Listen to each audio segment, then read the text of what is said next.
Vantage Point with True North Wealth Partners is for our clients and those wanting to learn more about what's really going on within the markets and economy, as well as overall financial planning topics. Good afternoon, everyone. Welcome to Vantage Point with True North Wealth Partners. It's April 19th, 2021, episode 10. 10, Monday. Big 1-0. 1-0. Man, it goes fast. Hello, everybody. Happy springtime. How was your spring break with the fam? Good. Everybody good? Yeah, it was good. How about you? Not bad. Yeah, we took a little jaunder up to Amish country with the girls. Had a good old time, so it was fun. Yeah. I like to go there once a year just to get away. Susies know how to party, man. Yeah, Amish. We eat well when we That's go right, there. man. Hanging out with the Yoders. Yoders, Millers. The girls had a good picture in the cart, the little buggy. Good. So it was a good time. All righty. Hope you all doing well, staying safe. Springtime's here, right? Yeah, finally. Yeah. So the good news is, as you can see with the chart here for the COVID, U.S. has come off its spike, going back down. But you'll see India now spiked up higher, taking the lead. And then Brazil is pretty much equivalent to U.S. So still flare-ups and spikes abroad. And I'm sure we'll have our own here. It's going to ebb and flow. But good news is the vaccines are out. And the birdie tells me you got poked. Yes, sir. Yeah, we got our second poke Nice. last Friday. Good. Yeah. So, yeah.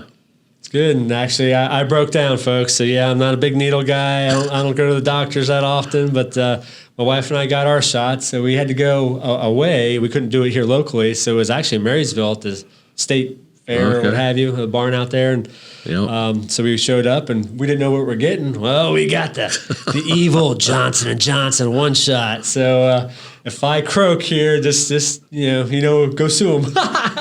Yeah, right. That's right.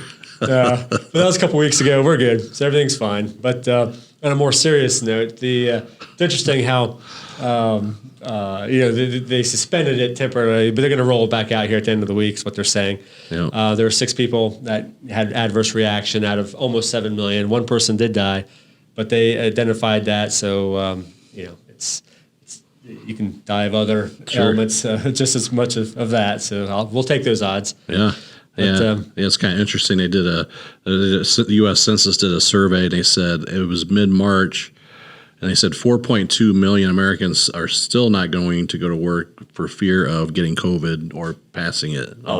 So still, even as they roll out the vaccine, there's still, I'm sure that number will be changing. Yeah. Anything else on that chart? We'll have to. Well, I mean, things are looking better. The numbers are trending in the right direction. From the tracker, yeah. So that's good. So more people getting vaccinated.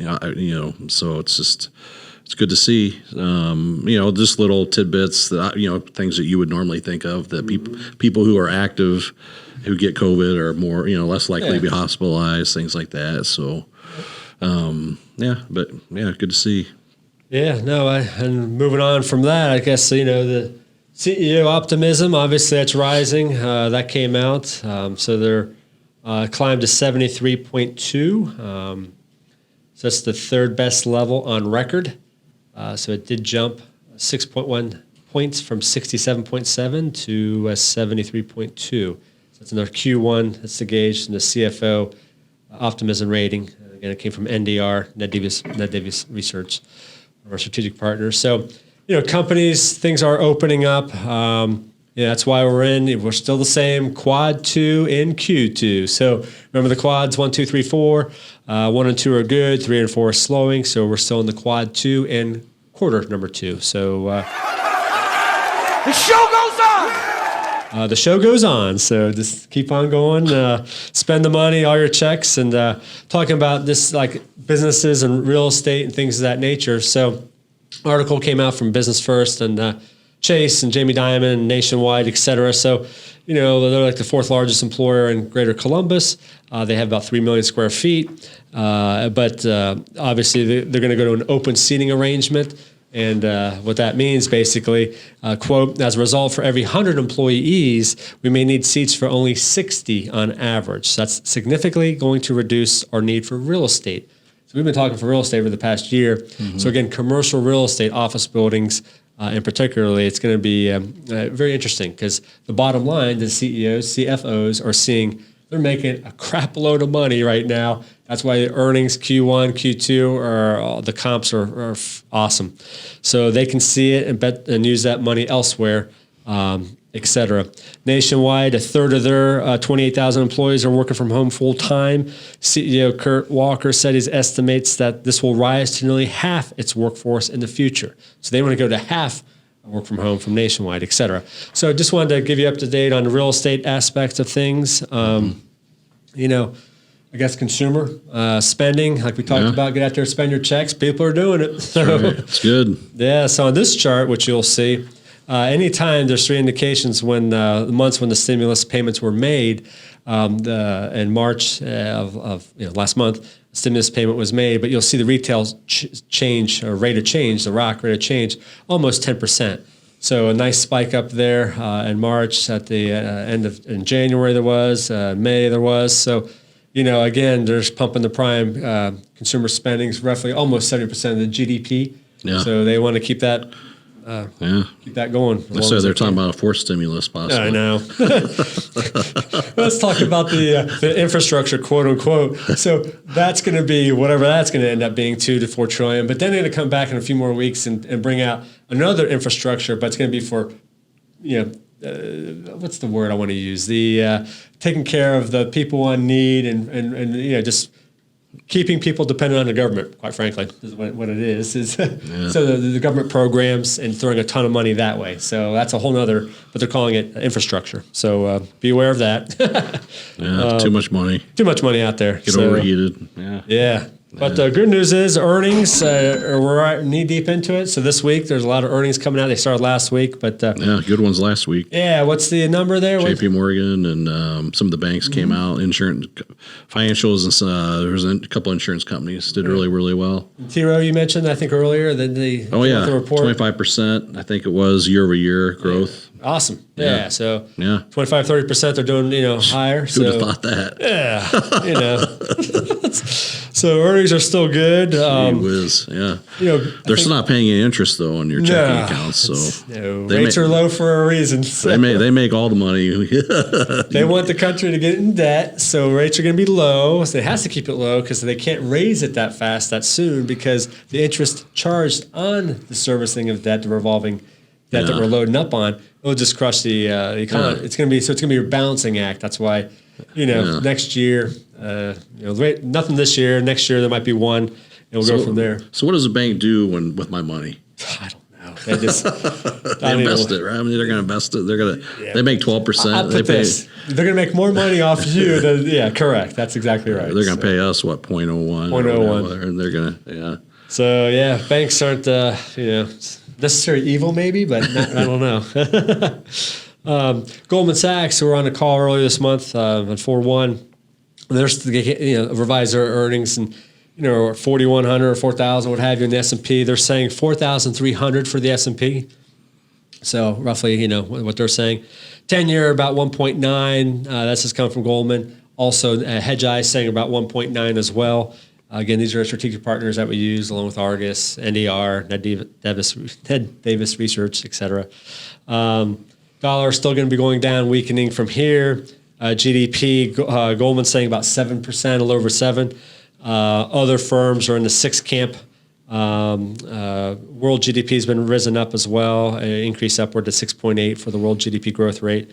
Earnings are going to be stellar. So, again, that's why we still say quad 2 and Q2. So still growing, still growing. Inflationary and growth.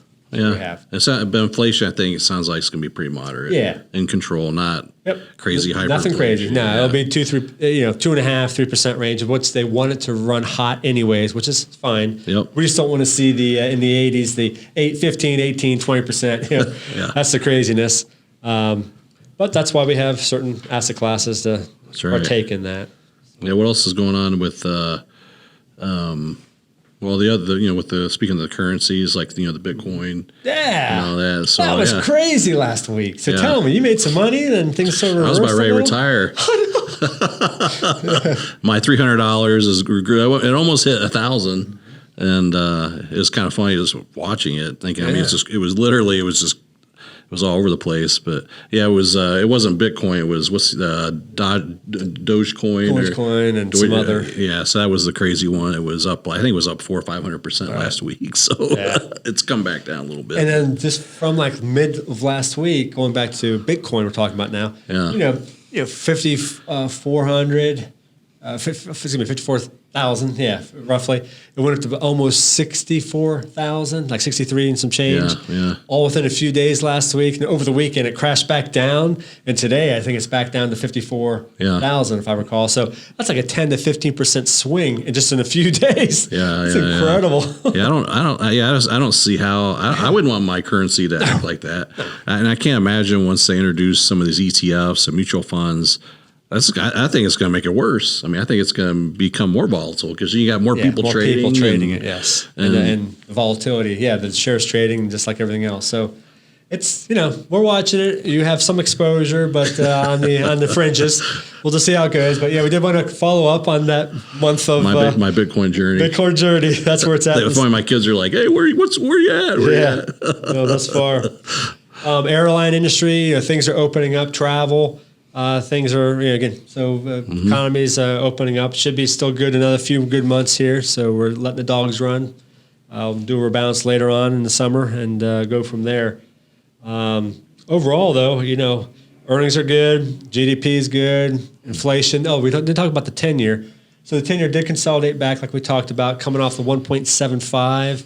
Last month down to that 1.5, 1.6 range, and that's what it did, consolidate in the next stage upward. So right now it's around 1.6, coming off the 1.5 range. So it's just going to ebb and flow, and the stock markets are going to do the same thing, ebb and flow. So as you'll see here, it's multiple 6 or so different indicators, but as you can see, it's above the 1% or 0.8, but it's over the 1 level. So that's the highest it's been over the past 3 years again. And it just means things are overheated. The risk appetite's been on, so that's what that's why the market's been going up, et cetera. So risk on, risk off. It's a good thing, but when you have good things, expect consolidation. So a good 3-5% pullback is normal. We anticipate that. So it's just part of the grind. Consolidate, move forward later on. I mean, where do you go to get growth, right? I mean, you have to go right. But just want to remind people you don't go straight up forever. And then some of the performance. This is more, I guess, just speaking more of my clients when I did my rebalance per se on the timing of it. Some of the funds, the thematic sectors, some are doing great and some are not. So some of those thematic sectors that are taking it on the chin is like clean energy, which acts more like a technology type company, the QCLN one I was using, and the convertible bonds, taking it in emerging markets. That's in general, that's come in some. Biotech's come down some. We talked about bonds in general. So the bonds really took it on the chin. It's been the worst performance in long time, decades. So U.S. Barclays bond index was down minus 3.37%. It's the worst quarterly performance for the Barclays bond index since 1981. So just to put things in perspective for bonds. So to your point, where are you going to go for return, alpha? Yeah, it's the equity market, but equities will have to have pullbacks. So just keeping things in perspective. Everything has, you just don't invest for a week or a month. There's a full cycle investing. So that's why we're allocated low correlation for risk assets. So certain asset classes will be lowly correlated to the S&P, which are equities. So you have to own things of all stripes is what you have. Slow and boring. So turtle versus the hare. I always say that. We are the turtle. Very good. Or that's good. Let's see. So anything else on top of mind? I know a lot of tips of the month and little odd things that are out there that's occurred I want to touch on, but anything on your end? I don't think so. The cicadas, right? So on the tips of the month, then cicadas are coming. So soil temperature, 64 degrees. That's when they come out. So probably in May, they'll be peeking their head out. They just come out. Decibels, I think it was 96 decibels. So be more than like a jet airline. Is that just at night they do that? All throughout the day and night, all throughout. Okay. Yeah. I mean, can you kill them, or they just say leave them alone? They go back down. You'll see hundreds of thousands will come out, mostly in parks, open landed, wooded areas primarily. They'll all be around your homes, I'm sure, but primarily from the lawns. You'll see holes. It's funny. I was talking to my lawn person, and it's a natural aeration. You know how you plug your ground in your holes and all that. So they'll come up from that. You'll leave a hole, so it's good for aeration. Moisture, water will get in, air, and all that. So it's actually good for the lawns. But they come about every 17 years.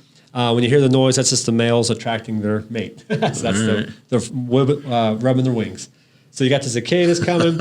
So I shouldn't get my golf club out. I don't be sitting out there badminton. But they're like an inch and a half long. They're big. So they bite or anything, or no, they don't. No, they fly. They do fly. Yeah, okay. So they're like a locust, kind of. Like a locust, yeah, similar to that. Yeah, but they're just big, ugly. They have the big red eyes. They're ugly. I told my girls about them. They're all excited to see them. So this should be fun. But yeah, so in addition, I guess, you know me, I used to work at the Jack's Place at Memorial Tournament for 5-6 years back in the 80s. So making the milkshakes, right? Making milkshakes. Now, Andy's the golfer. He's great. I'll carry his club and drive the cart and drink beer. That's me. But yeah, finally we're getting fans back to Jack's Tournament. So get out there and Memorial Tournament end of May, beginning of June. So we're looking forward to that. Should be fun. So that's it. I mean, more of the same. The show goes on. A few more months of good activity, the economy opening up. Hang in there. Diversified portfolios. We're doing our best for you. Any questions, obviously, reach out to us. We'll continue to be here for you through thick and thin. And wash those hands and enjoy spring and summer. All right. See you, everybody. You can reach this episode on our website at mytruenorthwp.com, by other podcast venue sites, or by calling us at 614-929-2715. Also, feel free to share this episode with friends and family and sign up for our weekly email market updates via our website. Special thanks to our producer Nathan, as we will be producing these episodes on a monthly basis. Investment advice offered through Stratus Wealth Advisors, LLC, a registered investment advisor, DBA True North Wealth Partners. Investing involves substantial risk. True North Wealth Partners and Stratus Wealth do not make any guarantee or other promise as to any results that may be obtained from this. The opinions voiced in this material are for general information only and are not intended to provide specific advice or recommendations for any individual. The economic forecasts set forth in this material may not develop as predicted, and there can be no guarantee that strategies promoted will be successful. No reader should make any investment decision without first consulting his or her own personal financial advisor and conducting his or her own research and due diligence.